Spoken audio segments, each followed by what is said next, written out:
सावित्री ज्योतिराव समाजकार्य महाविद्यालय यवतमाळ येथील ग्रंथालय लिपिक लखन अरविंद मयघने यांनी महाविद्यालयातील आणि विद्यापीठाच्या पातळीवरील भ्रष्टाचार, अनियमितता व पदग्रहणातील गैरव्यवहारांविरोधात सुरू केलेलं ऐतिहासिक 51 दिवसाचं आमरण उपोषण अखेर 10 जुलै 2025 रोजी गुरुपौर्णिमेच्या दिवशी सहसंचालक यांच्या सकारात्मक मध्यस्थीने आणि कारवाईच्या आश्वासनानंतर तात्पुरतं स्थगित करण्यात आला आहे। या आंदोलनामुळे संत गाडगेबाबा अमरावती विद्यापीठ प्रशासनाने 2 सदस्यीय चौकशी समिती गठीत केली होती। समितीने अहवाल सादर केल्यानंतर प्रभारी प्राचार्य डॉक्टर अरुण शेंडे यांच्याकडील अतिरिक्त पदभार काढून घेण्यात आला असून तो डॉक्टर सीमा शेट्टे यांच्याकडे सोपविण्यात आला आहे। या निर्णायक टप्प्यावर सहसंचालक डॉक्टर केशव तुपे, रिपब्लिकन बहुजन विद्यार्थी परिषद जिल्हाध्यक्ष ॲडव्होकेट आकाश हिवराडे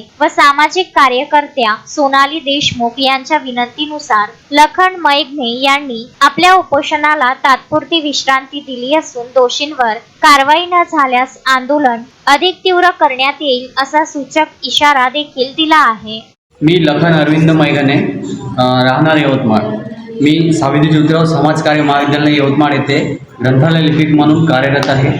मी शासनाच्या भ्रष्टाचाराविरोधात अमरावती विद्यापीठ, संत गाडगेबाबा अमरावती विद्यापीठ यवतमाळ अमरावती येथे मुख्य प्रवेशद्वारासमोर 51 दिवस अन्नत्याग उपोषण करून भ्रष्टाचार बाहेर काढला आणि संस्थेने मला 14 तारखेला मी एरविन हॉस्पिटलमध्ये भरती असताना त्यांनी मला मेल करून तुम्हाला म्हणजे महाविद्यालयामध्ये निलंबित करण्यात आले असे आदेश त्यांनी मला पाठवण्यात आलेले आहे। ते आदेश तात्काळ रद्द करावे एवढी माझी मागणी आहे।